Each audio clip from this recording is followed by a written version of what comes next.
नमस्कार मित्रांनो, स्वागत आहे तुमचं माझ्या मिनी ब्लॉगमध्ये. नेहमीप्रमाणे पोचलो ऑफिसला. ऑफिसला पोचल्यावर आपल्याला छोट्या गाडीची एक लोकल ट्रिप आली होती. मग चाललो ती लोकल ट्रिप करायला. 2 डाय होत्या, त्या भरायच्या होत्या आणि एका ठिकाणी खाली करायच्या होत्या. भरून वगैरे घेतलं, आलो परत खाली करायला. ती खाली करून आपल्याला डायरेक्ट मुंडव्याची ट्रिप पडली होती. पिकअपची एक 800-900 किलोपर्यंत लोड होता, ते न्यायचं होतं मुंडव्याला. मग काय भरून वगैरे घेतलं आणि चाललो मुंडव्याला. आणि मुंडव्याला जाता जाता आपल्याला शुभमला पण न्यायचं होतं. मग त्याला गव्हाणे पेट्रोल पंपाची इथं बोलून घेतलं होतं. मग आला तो, त्याला घेतलं वगैरे. पोचलो विश्रांतवाडीत. तर विश्रांतवाडीत जाम होतंच ट्रॅफिक. पोचलो मग मुंडव्याला, गाडी वगैरे खाली करून घेतली. त्यानंतर गाडी वगैरे आउट करून घेतली. नंतर येता येता शुभमलाच गाडी दिली चालवायला. मग येताना तर काही जास्त ट्रॅफिक जाम नव्हतं. मग येता येता नारळ पाणी प्यायला थांबलो होतो.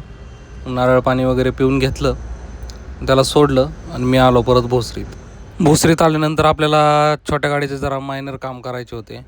इंजिनची चेन जरा लूज झाली होती, त्यामुळे गाडी बंद पडत होती. इंजिनची चेन वगैरे टाईट करून घेतली आणि एका गाडीची ब्रेक सेटिंग वगैरे करून घेतली. त्यानंतर आपल्याला पिकअपची पडली होती तळवड्याची ट्रिप. मग गेलो भरायच्या ठिकाणी, भरून वगैरे घेतलं मटेरियल आणि चाललो तळवड्याला पोचून मटेरियल खाली वगैरे केलं. मग नंतर आलो भोसरीत आल्यानंतर आपल्याला अशोक लेलँड घेऊन जायचं होतं. एका ठिकाणी लोकल ट्रिप होती, ते भरायला गेलो. असे थप्पे होते 3, ते भरून वगैरे घेतल्या. आलो खाली करायच्या ठिकाणी, खाली वगैरे करून घेतल्या. त्यानंतर आपल्याला पडली होती मोरवाडीवरनं भोसरीची ट्रिप. मग गेलो मोरवाडीला, 2 गट्टू होते असे भरून घेतलं. आलो परत भोसरीत, खाली केलं. तर मित्रांनो, कसं वाटलं ब्लॉग? आवडला असेल नक्की लाईक, कमेंट, शेअर करा. धन्यवाद.